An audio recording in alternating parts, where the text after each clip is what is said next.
Okay, so just a few brief announcements before we get into the main part of the session. There are some upcoming events that might be of interest to you. Firstly is the Configuring and Optimizing DOIs with DataCite in Open Journal Systems.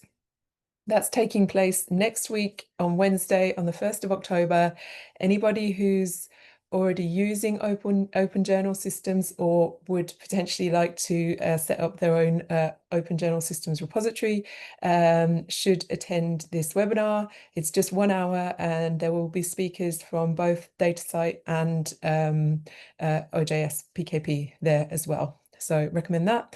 And then we will be at IDW in Brisbane, and there is a DataCite Connect that you can attend on the 17th of October. So if you are going to be there and you haven't already, you can sign up to DataCite Connect and meet some of our lovely colleagues. And then on the 11th of November, we have a Make Data Count webinar, which is in Spanish. So will be Infraestructura y Prácticas para la Evaluación Responsable del Alcance y Impacto de los Datos.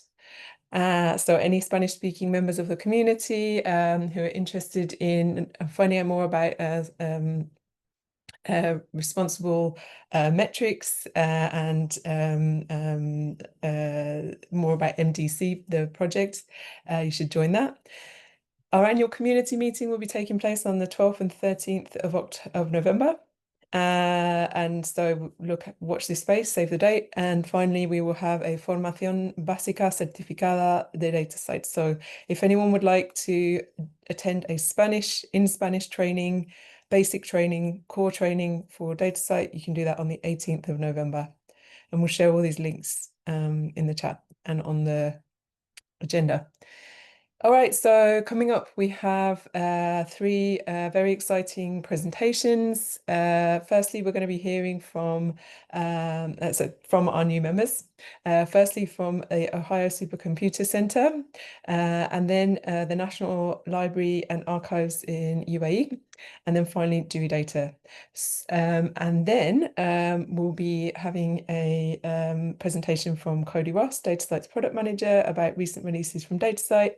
And we'll be looking ahead with both Kelly Stathis, DataCite's product manager, and Cody Ross, DataCite's also product manager. Okay, so I will now stop sharing and hand over to Sam, if you're there. I am. Are you able to hear me? Yes. Fantastic. Let me try to share my screen. Just one small thing. If all the speakers could stick to their 10 minutes, that would help us out a lot. That is my hope. Okay. Is everybody able to see the presentation? Yeah, looks good. Thanks. Cool. Here to give a little introduction to the Ohio Supercomputer Center. So this is our most recent cluster that's imaged here, our little end cap picture that was actually produced using our supercomputer. My name is Samuel Seibert. I'm client service specialist here at the Ohio Supercomputer Center. And I was the one who led for a solid push to join DataCite for production of DOIs here at OSC. So I'll briefly go through a quick history of OSC and then some ongoing work and then how we intend to use DataCite in the future. So any discussion about a supercomputer center should probably start with a brief explainer of what a supercomputer is, which is something we actually recently were awarded for a book that we wrote for children on explaining a supercomputer. But a supercomputer is essentially to a computer what a computer would be to a pen and paper. It is just this massive jump in computational ability. Here to the right on the screen, I actually have a little graph that's pretty popular in supercomputing centers or circles, but it's almost a decade old now. So here we have in blue computers, iPad, Xbox, and then a couple of very powerful computers from the past couple of decades. As you can see, the Tianhe 2 is a Chinese supercomputer that was released, I think, a decade ago. It has now surpassed the rat brain. I believe OSC, all three of our clusters that we have running, is around the performance of the Tianhe 2, but it's still well below a human brain. So we're still doing better than the computers. Do not worry. But a supercomputer in general will scale with the computing power of the time. Um, so your laptop today may have 12 cores and 12 gigabytes of RAM. I think mine has about that much. But OSC as a supercomputing center has more than 100,000 available cores and more than 400,000 gigabytes of RAM. I made this little graph here, just to kind of make fun of how weak a personal computer would be compared to a supercomputer. You can see that it doesn't even register on the chart. Um, as for OSC, in the 1980s, supercomputers were becoming necessary for the development of scientific research, um, and a curiosity for artists, actually. They were pretty, interested to see what they could do using a computer. And in 1984, the United States National Science Foundation offered funding to build a couple of supercomputers throughout the US for that very reason. The Ohio universities applied and were rejected. But in a very American fashion, we decided we were not going to give up. And we went to the state of Ohio. And in 1987, we were approved in the Ohio General Assembly. So we became a line item in our state's budget. Construction began on the first cluster. Their only requirement was that it was open to clients, commercial clients, not just universities. And actually, in this picture, the gentleman who is very sharply dressed in the tie and the suit, his name is Mr. Pitzer. We have a cluster named after him because he was so instrumental in helping open up the Ohio Supercomputer Center back in the 1980s. For some ongoing work, just to highlight, uh, if anybody is at all familiar with supercomputers, you might imagine that we do a lot with like fluid and thermal modeling. So this first item is thermal management for NASCAR here in America. We love to race cars. And so this helps us, do better modeling of the air over the car and then the actual thermal management solution for a race car that is, driving for extended periods of time at its maximum performance. For a personal interest of mine, my background is in astrophysics. So the Ohio State University's Department of Astronomy recently published some research on the sun's opacity and iron processes in like the star cycle. So how hydrogen ends up getting turned into iron, which slowly but surely kills a star, advancing our understanding of solar physics. And then again, another shameless self-plug kind of. University of Toledo is my alma mater, Toledo, Ohio. And their engineers use the supercomputer to develop advanced membranes for turning wastewater into clean water. Surely I don't have to explain how impactful something like that could be. And then uh, a really beautiful piece of work from Wright State University. They used the supercomputer to model fluid flow through arteries in an attempt to advance the fight against cerebral aneurysms. Here is just a beautiful picture they were able to generate doing so. But they, expressed to us that being able to use the supercomputer reduced fluid modeling time from weeks to days, which is absolutely fantastic. We also have the open on-demand system, which is something perhaps some of you have heard of. We developed it and we actively manage it.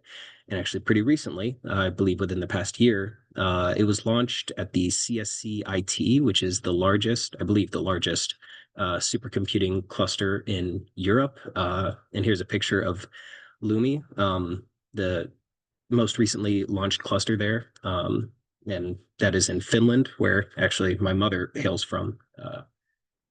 So why did we choose to use DataCite? Well, as I've kind of mentioned a lot, researchers utilize OSC a fair bit in their research. And as a result, they want to cite us in their publications. And we also want them to cite us. This helps us actually measure our impact and see which of our clusters are, doing the best and better predict how we want to advance in the future. And DataCite, we had been informed, was the best option for us to be able to utilize an instrument DOI in order to actually create these DOIs and allow researchers to cite us in their publications. Looking ahead, we hope to publish the user's work much more easily in our research symposium, an annual event that we hold here where researchers get to show off their research. It's where I got to speak with some of the researchers for the Department of Astronomy and the University of Toledo's wastewater. And then potentially publish more work in the future. That's something that we would certainly be able to look into. But of course, we also hope to have an improved tracking of publications that cite or used OSC in any way, which will help us, again, with just being able to predict how we can better serve our community and how we can continue to improve serving our community in the future. I want to really thank you for your time. Thank you. That was super interesting. Thank you, Sam. A great presentation. I think what would be best, probably in the interest of time, is if you could ask some questions in the chat, and then we'll be able to make sure we get through all three speakers. And there might be a little bit of time at the end. So I think we're handing over to Amal now to present. Are you ready, Amal?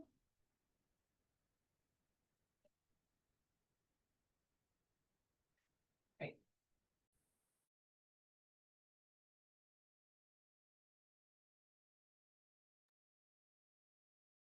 My screen, it's okay? Yes, looks good. Okay. Welcome, everybody. It's a pleasure to be with you virtually today. I am Amal Hadhrami, librarian and coordinator of the DataCite OE Consortium at the National Library and Archives, working closely with our members and with the great support of Mohammed Mustafa from DataCite. I am also glad to introduce my colleague, Dr. Riad Benlalam, head of the acquisition and cataloging unit, whose direction has been key in this initiative. We're excited to share our journey with you today.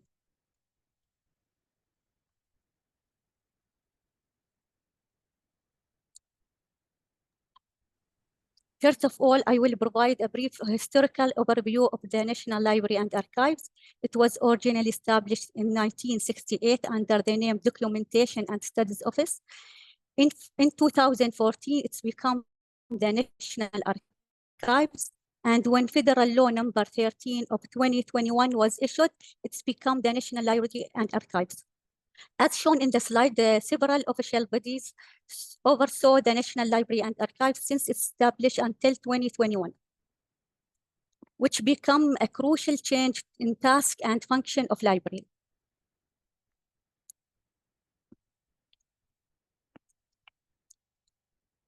As part of its key initiative, the National Library launched the UAE Digital Memory, which preserves and provides access to available collection of digitized research output. This includes rare book, journal, and journal article, government publication, research paper, maps, audio files, and more, all stored and cataloged using the Dublin Core Metadata standard. The repository documents the history and knowledge of the United Arab Emirates, and making this content reliably accessible at the international level is essential. This need has driven collaboration with international research and information organizations. You can scan the QR code to explore the repository.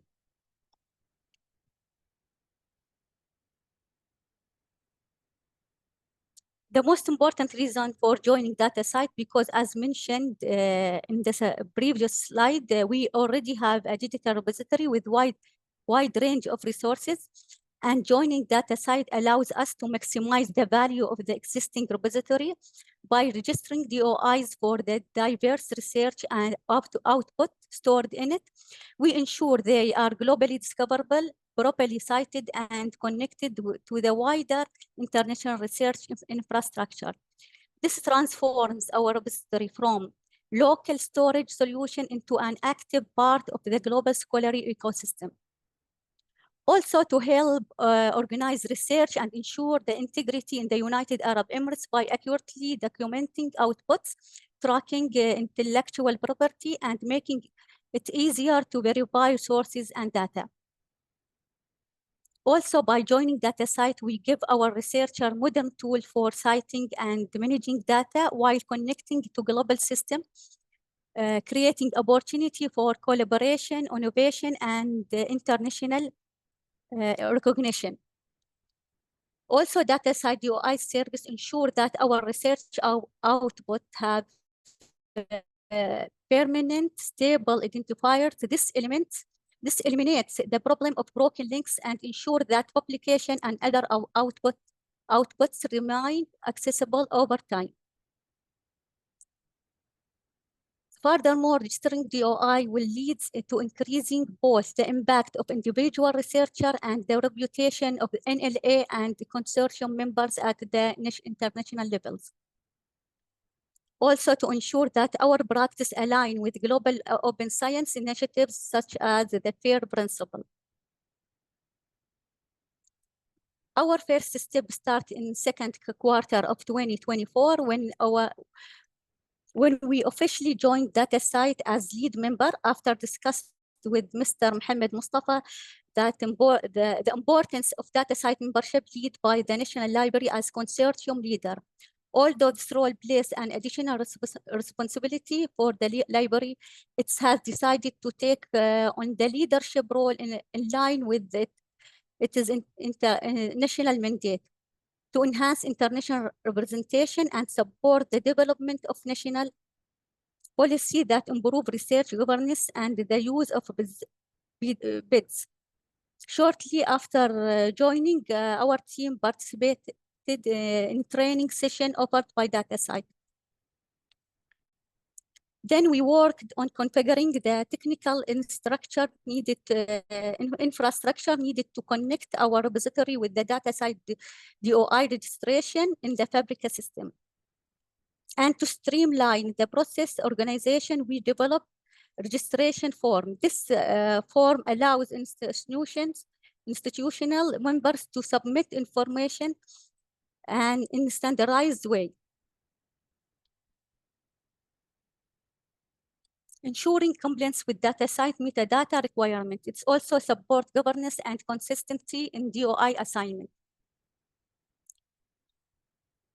In May 2025, we formally launched the DataCite UAE consortium. The consortium model provides unified framework where multiple institutions can benefit from DOI registration under a national umbrella. This which helps to reduce cost, building national capacity, and ensure that participating members follow consistent standards. The link of the service page available in the slide.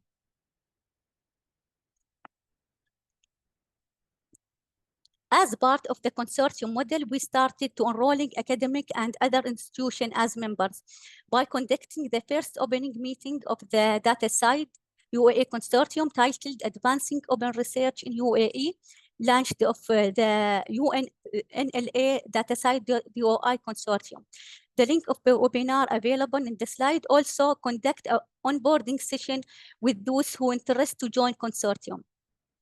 Furthermore, we're sending an invitation to university and research institution to invite them to join the consortium. So far, besides the National Library Archives, there are 3 universities have formally joined the consortium. American University of Sharjah, Mohammed bin Zayed University of Artificial Intelligence, also Al Qasimiyya University. Yesterday, it's enjoyed with us. And 4 repository connected so far, more than 281 DOIs have been registered by NLA to link research output with the repository, waiting for other members to add DOIs to their research output. The current consortium activity, so far 4 institutions joined the consortium, and we aim for more. A national level presentation was delivered to introduce the consortium and its goals. Ongoing discussion and follow-up are underway with more than 13 academic and research institutions.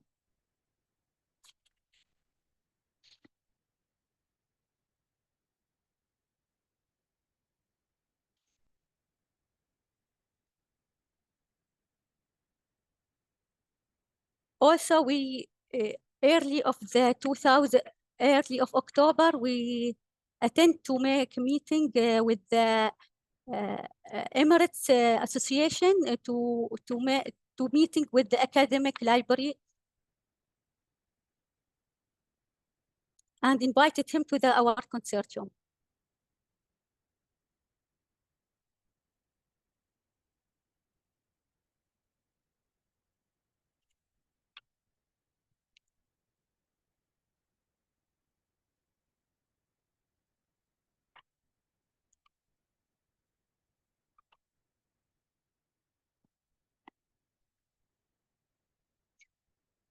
From this experience, we learned the importance of accurate metadata. For example, how to describe scholarly sources consistently, ensuring they are citable and discoverable through standardized properties like mandatory, recommended, and optional fields.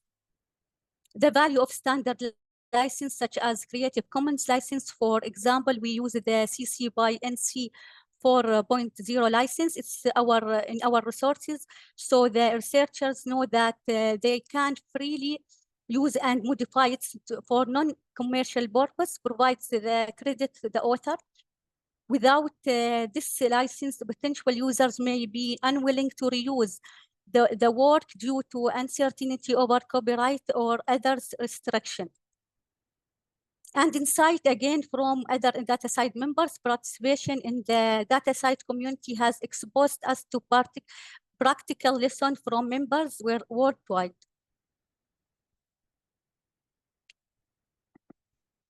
Also, learning from this experience helps us to avoid common pitfalls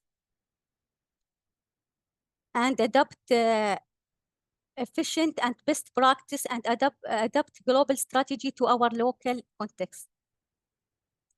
These lessons are helping us building strong workflow, improving governance, and align with international best practice. Our next step to expand DOI registration to cover more content types from different members. And our target now to increase the number of members institutions by increasing conversation with academic and research organizations. Also to improve the quality of metadata by ensuring the validity of the records metadata and feeding the records with more fields. Furthermore, we will develop practical guide for consortium members that outline workflow, metadata standard, licensing practice, and DOI request procedure. This guide will ensure consistency across institutions and serve us as a reference to for training and onboarding. Since the National Library already manages the ISSN and the ISBN agency and has recently joined DataCite to register DOIs, withdraw identifiers automatically assigned to member institution if they don't have one. Through the Fabrica system, our next step to be linked additional persistent identifiers such as ORCID and SNE to DOIs and other bits. This integration will help build a comprehensive and trustworthy national information system, and all leading towards the development of national bit strategy as a long-term step. We will lead efforts to draft a national presented bids strategy. This strategy will coordinate the use of bids at the national level that support research governance in the United Arab Emirates. This step will help us scale up bids, service, strengthen national research infrastructure, and position of our country as an active contributor to the international open science movement. Thank you. If you have any question, feel free. Thank you so much, Amal. Another really great presentation. Please ask questions to the speakers in the chat, and we may have a bit of time at the end if anybody wants to ask a question directly. So moving on now, I think we have Jake from Dewey Data. Hey, everyone. Awesome. Hi. Okay, cool. I'll get started. I don't know how to get, oh, there we go. There goes my clapping hands. Cool. I'll go ahead and share my screen. Can you all hear me okay? We can hear you, and we can see your screen as well. Perfect. All right. Thank you all for giving me the opportunity to speak today. My name is Jake Hershfield. I am the head of product here at Dewey Data. I'll quickly go through a bit of a background about Dewey, and then we'll talk a little bit about how we use DataCite and the DOIs in our business, and then sort of what the future looks like for us. But for a little bit of history around Dewey, so Dewey was initially founded to make it easier for academic researchers to access commercial data. So what does this really mean? What we found is that data providers find a lot of value in having their data published in academic journals. It's great as a brand exercise. It's great for marketing. Ultimately, it helps them sell their data to their core customers, which might be a hedge fund or a private equity firm or a real estate business or whatever it might be. The challenge that they face is that academics and universities are not that well equipped to handle the budgets or the costs of their data, and they're not well equipped to handle them as customers. The sales cycles takes too long. Again, the budgets don't align. And ultimately what ends up happening is they spend too much time and money trying to sell into academics to make it worth it. And so that's kind of where we come in. We act as this academic channel for these different data providers, and it ends up being sort of a win-win for both parties. For the academics, they're getting access to data at a low cost. But at the data provider side, we create this organic flywheel where data is being published in academic journals. They don't have to do any of the work. And through citations, they're able to find that data. We're able to easily surface it for them, and then they can use it for marketing, brand awareness, all those good things that they need. So that's kind of the core model behind how Dewey works and how it was founded. And so as the end user today, what Dewey has become is one platform with one subscription and hundreds of different data sets. If any of you have worked in an academic setting and had to go and access data from a data provider, usually the way that the process works is you go find the data provider, you have to sign you go through a lengthy sort of negotiation, then you have to sign a data use agreement contract. And then once you get that, then you get access to the data and you can start working with it. But it's just one data set for one project. Whereas with Dewey, we do all that sort of licensing and agreements separately with each data provider. So as the end user, you sign one data use agreement, one subscription, you get access to all the data on the platform. So today we work with 30 different data partners that cover a pretty wide variety of different types of data. We have three main categories that would be like places data. You could think of real estate data or GIS data, consumer behavior data, which is probably the most popular, which would be foot traffic data or transaction data or spend data. We have some mobile application data as well. And then the last one would be company data, not so much in the sense of traditional company data like financials or public information, but like alternatives. So, job listing data, job posting data, individual job history. So like their tenure at companies, where they used to work, where they work now, what their roles were, job experience, skill levels, and stuff like that. So our customers at universities tend to not be like hard sciences, but more business schools, marketing professionals, economics, finance, stuff like that. Because we only work with academics, we work really hard to make sure that the data that we get is academic friendly.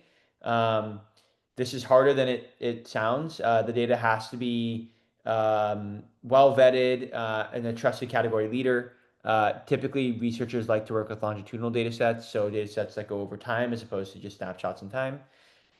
They need the data to be constantly refreshed, which has been an interesting challenge when creating DOIs, and I can talk a little bit about that.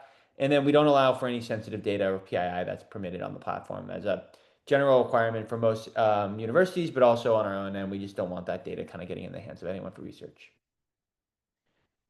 So how do DOIs and DataCite come into play here? So we found DataCite, actually we had spoken to another group that's a part of the sort of open research initiative called Open Hours, and they recommended that we look to DataCite as a partner for minting DOIs. And so what we found is that DOIs are quite popular for end research, but they're not as popular on the data sets themselves. And what we wanted to do was make it really easy for academics to cite the data sets that they're using for their papers, but also make it easier for researchers who are at the early stages of research, find the data sets that have been used in other papers that they find interesting, and then be able to come to Dewey and access that data. The final benefit of the DOIs for us is that it makes it easy once a data set is published for us to find that data set and then build reporting around it to then come back to our data providers and say, hey, look at all these data sets that have been used in research this year from your company. So there's a bunch of different benefits to DOIs. It's been a huge win for us. We can talk a little bit about how we actually do that in a second. Today, there have been hundreds of papers published using the data from Dewey. We actually just reached over 1,000 recently. And those are just the data sets that we found. It's been an exercise to try and make sure that researchers are using the DOIs the way that we ask them to, but so far it's been pretty seamless. Researchers are pretty familiar with the concept of a DOI, just it's a little different when it comes to DOIs for the data sets they're using in their papers. But it is something that we have seen, and it's worked really well for us. I will quickly just show you all what it looks like in the platform. So on any data set, there is a citation, which will have the citation that's formatted from DataCite. We'll be adding a dropdown, which will have the other versions as well. But each citation has the DOI link in it. We also put the DOI on the dataset page. And one of the interesting things is Dewey sits behind a login screen. So you can't resolve to the dataset pages from the DOIs because otherwise you wouldn't actually land on the page if you don't have an account or you're not signed in. So we've created these landing pages for every single dataset. And all of this is done programmatically. So anytime we add a new dataset to Dewey, we add all the listing information from the data provider. Once that's all done and the dataset is ready to publish, in our backend, we essentially kick off the process for minting a DOI, which then leverages the DataCite API to take all of the metadata from the listing and incorporate it into this landing page, and then the DOI itself and the metadata itself. So it's a pretty automated process today, and it's worked really well for us. Yeah, I mean, that's kind of the high level overview of how we're using a dataset today. We hope to continue to, mint DOIs for all the data sets on Dewey, and then potentially one day we'd love to become a like a pioneer for allowing any data provider that wants to have DOIs minted for their data sets done through Dewey if they want to. It's something that we'd love to offer as a service. It helps not just us but everyone else in the end. So we love working with DataCite. They've been really helpful in everything that we've done, and obviously it's been a great tool for us. So that's it. That's the end of my presentation. I hope you all enjoyed it, and yeah, if you have any questions, feel free to chat me. Brilliant. Thanks so much, Jake. Another really great presentation. Yeah, these are really nice to see these different diverse uses of DOIs, and we really appreciate you all taking the time to share a bit about what you're all doing with DataCite DOIs. Please ask questions to Jake in the chat. I'm going to move it on now because we haven't got much time left, but we do still have lots of interesting things to share. So over to you, Cody. Yeah, thank you. And thank you to all the member presenters. Those were incredible presentations. It's always so nice to connect with members and see what's happening out in the world and how it intersects with some of the things that we do.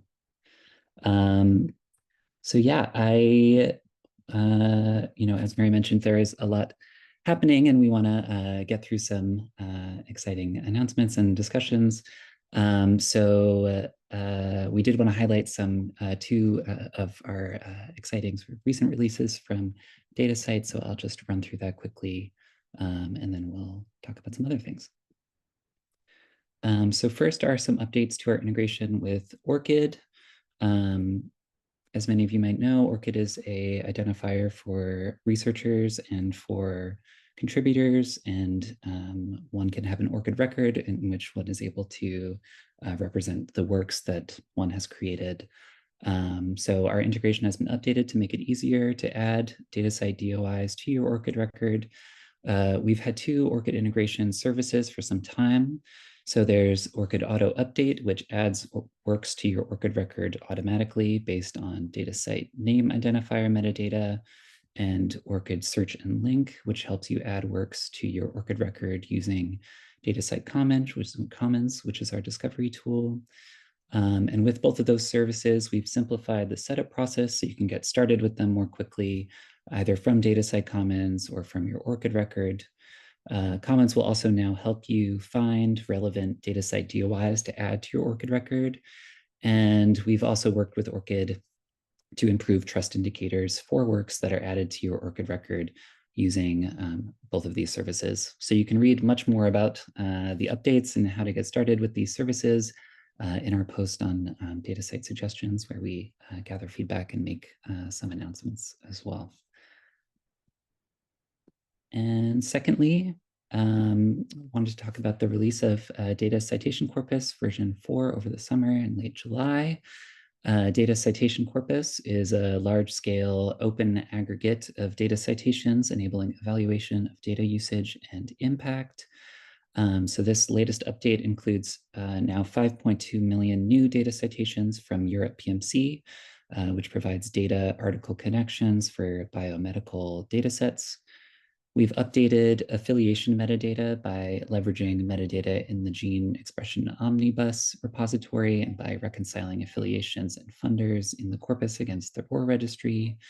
And we've also included up-to-date citations from the DataCite Event Data Service, which includes citations for data sets in the social sciences curated by ICPSR. So yeah, we'll link the Make Data Count blog announcement there. And from that announcement, you can also access the new version of the corpus on Zenodo. Yeah, I don't know if I introduced myself. Also, my name is Cody Ross. I'm a product manager at DataCite. Sorry about that. And with that introduction, I will hand off to Kelly for some looking ahead announcements. So yeah, Kelly, go ahead. Great. Thanks, Cody. Hi, everyone. I'm Kelly Stathis, also a product manager at DataCite. I'm based in Vancouver. And if you go to the next slide, Cody, so we have a few upcoming changes in development. First, there are 2 updates to the REST API that we'll go over. And then I have a short update on metadata visualizations as a follow-up to last quarter's open hours, where we started to share our initial explorations of this. And then I will hand it back to Cody to share our work on metadata enrichments. So if you can go to the next slide, Cody. Thanks. So the first change is that we're deprecating our legacy API endpoints. And so there are 3 legacy endpoints that will be deprecated, and these are works, members, and data centers. These 3 all have pretty minimal usage because they've been replaced for many years by the current endpoints, which are DOIs, providers, and clients, respectively. And so if you're one of the few users still using these legacy endpoints for retrieving information from us, there are these newer equivalent endpoints that you can use, and you'll have to make this switch by July 2026. We've got more information on our support site about this change, and you can check out the full details there. If you can go to the next slide, thank you. So the second change, this one's not a deprecation, but it's a switch to the default behavior. So currently, if you're making a request to the DOIs endpoint, it returns a set of facets by default in the section labeled meta. And so these include, for example, the top 10 repositories that are in the results. It includes the top 10 resource types and other kind of summary information, typically these top 10 lists. And so on our side, these are somewhat intensive to calculate, and we found that disabling them speeds up response times. So in fact, we've been recommending to users that they we have an option to disable them, disable facets equals true. And people are getting faster results for our API requests with this. So in March of next year, we're going to switch this default behavior so that the facets will be disabled by default going forward. If you'd still like to continue to retrieve facets after March, you still can. You'll just have to include the parameter disable facets set to false in order to not have the facets disabled. So we just wanted to give a heads up about this because if you are relying on these facets and you're not including a parameter, they will no longer be there until you include the parameter in March. Hope that makes sense. We've got more information on our support site for that as well. If you go to the next slide. So this is just a quick follow-up on last quarter's open hours. So we talked about how DataCite's starting to develop these visualizations for demonstrating the completeness and quality of DOI metadata. Work is now ongoing to develop a metadata analytics dashboard. And we're continuing to collect feedback on this as we start development and as we are refining the design. And so what you see here is that Cody's put together a post on GitHub that summarizes what we're doing, has some low fidelity mockups that we've made. And if you have any comments or thoughts about these metadata dashboards, please do add them on GitHub. And we'll continue to make updates to this post or make follow-up updates on GitHub as we move forward. And with that, I will hand it back over to Cody to talk about the exciting metadata enrichments work that we have. Great. Thanks, Kelly. So yeah, we're excited to share some early work that we've been doing on community metadata curation and enrichment. This has been discussed within our community for some time, and yeah, we are excited to start thinking about the ways that we can approach this. So yeah, as some of you may already know, we've been collaborating with Comet, which is a community initiative to collaboratively enrich metadata to advance some key goals.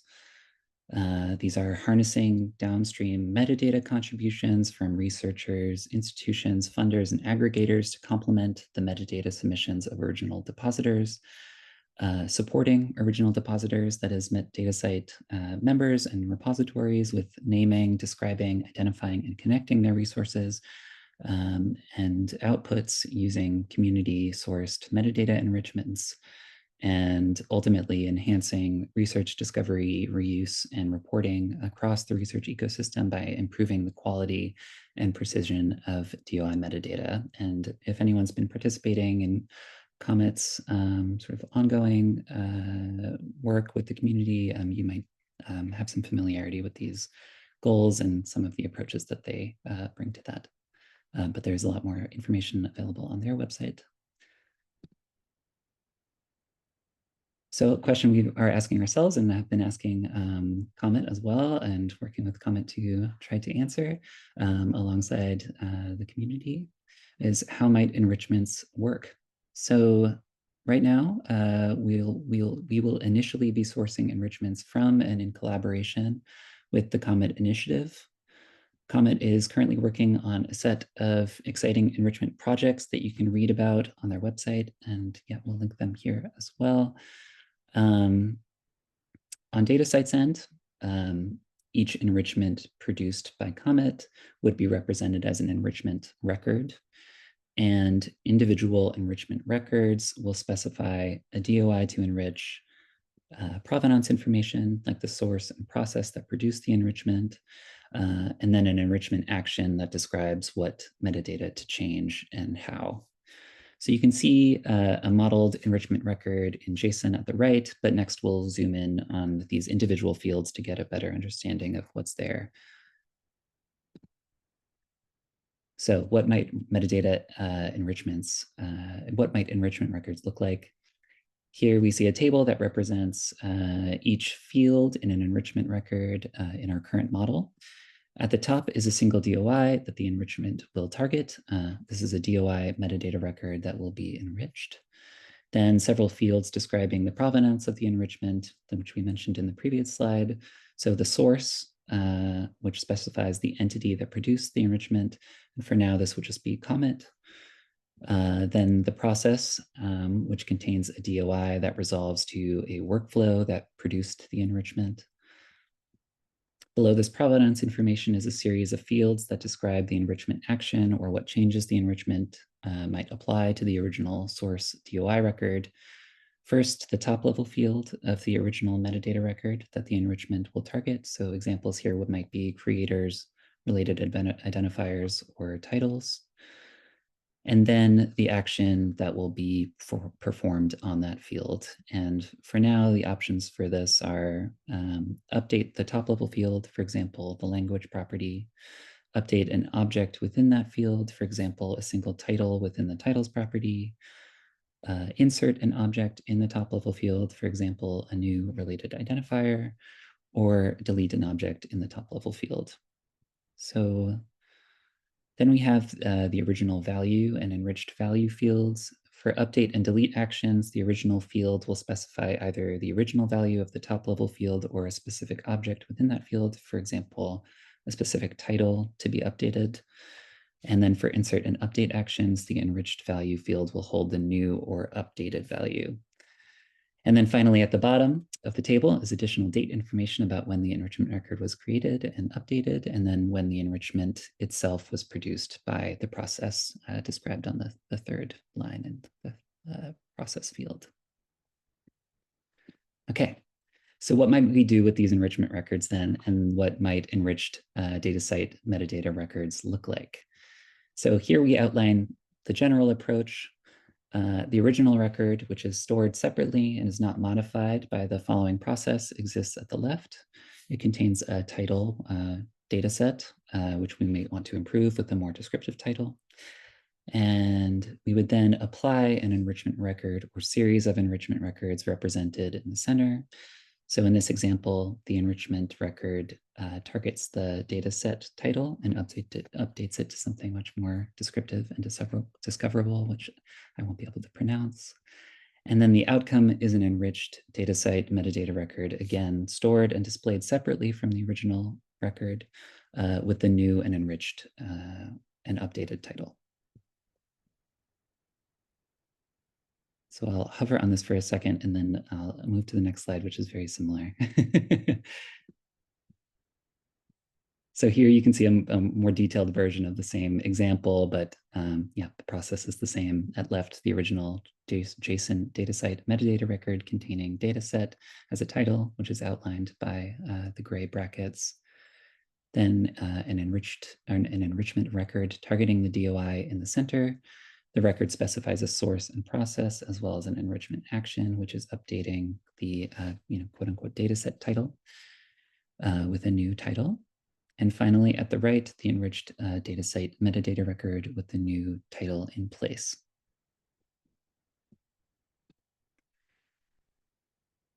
So the individual enrichment records that are applied would be included with the enriched DataCite DOI metadata record for provenance. And you can see an example of how this might appear in the JSON record for the enriched metadata at the right here.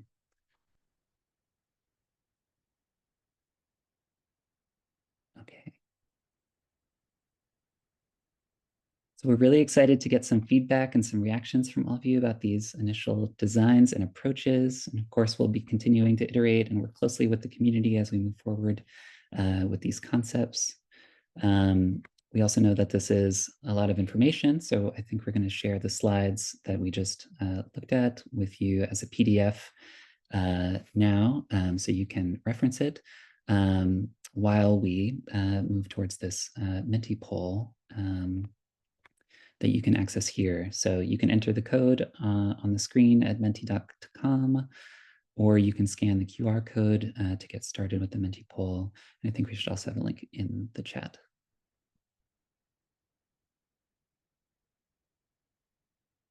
Okay, so I'll move forward with that. Give a little bit of time for people to join. But right, yep, we're exploring these community source metadata enrichment workflows. And we'll move on to the first question. That being, what excites you about an enrichment ecosystem for enhancing metadata records?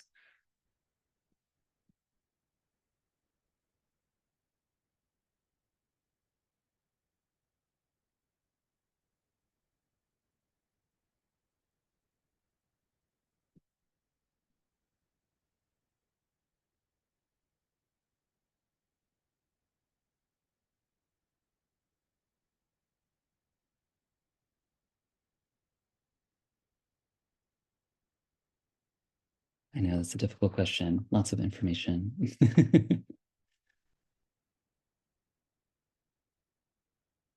Some more accurate metadata and better search results. It's interesting, yeah.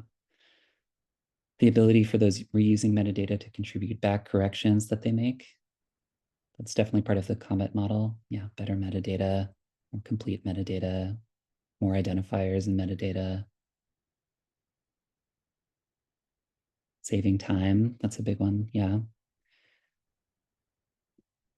DOI deduplication, I'm curious about that answer.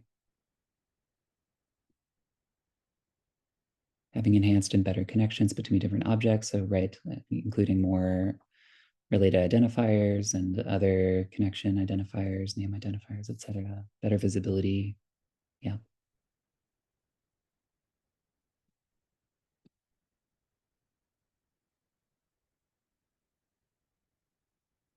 So transparent enrichments, while, yeah, conserving the original metadata record. Adding additional translations for names, that's subject terms, that's a good one. Then there's a concern about someone messing around with metadata for sure. The next question will reference this.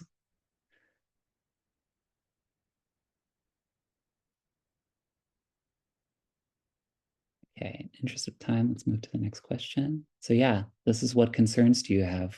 I mentioned that we're initially working, exclusively with COMET, and the processes that they are operating with are, abundantly published and documented, which is part of why we've included the DOI record for the process in the enrichment record. But yeah, of course, there are other concerns as well. Right, incorrect metadata being added.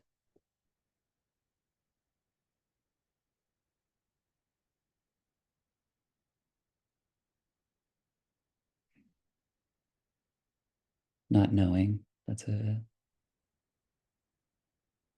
important one.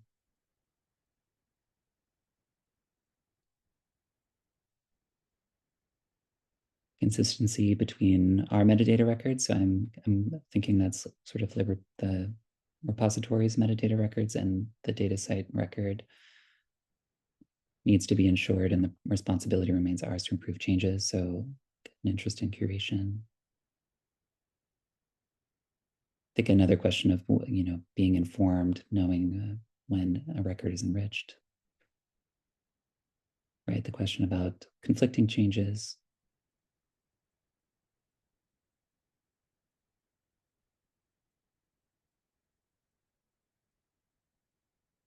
Right, interfacing and ensuring language for data values is consistent. Okay.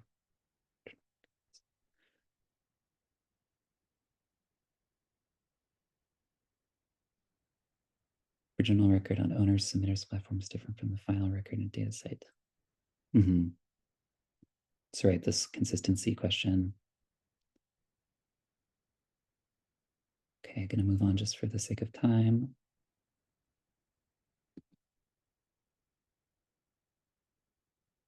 So we wanted to ask, as DataCite metadata contributors, which many of you are, how might you want to implement enrichments in your metadata records? And the two options here being enrich metadata records without making changes to the original records. You can also select, in addition, integrate enrichments into original metadata records using curation workflows. And we have another option as well. So if you have another thought about this question, you can add it in the chat.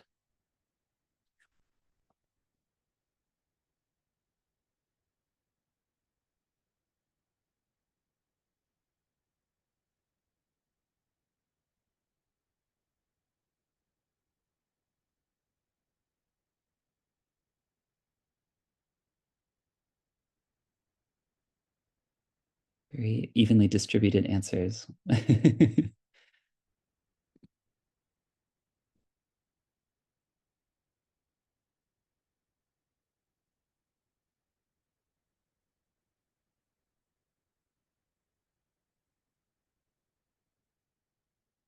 Yeah, again, if you have any insights into your other answer, yeah, we'd be happy to hear about it in the chat.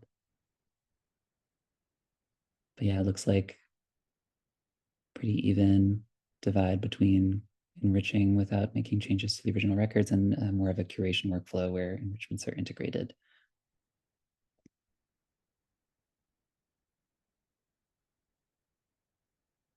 Okay, I'm gonna jump to the next slide. It's more of a practical question, but would you prefer to use a REST API or a bulk data file to harvest enriched metadata? And why would you select either of those? And of course, there's another option here as well.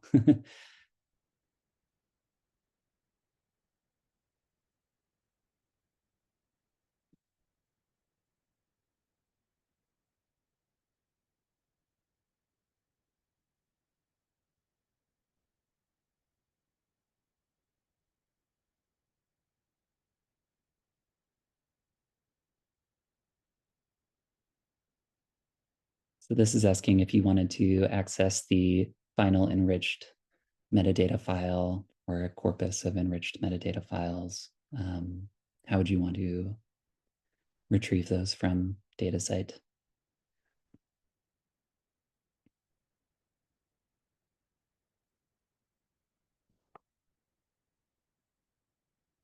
Okay, so REST API says because filtering to a subset of records is valuable.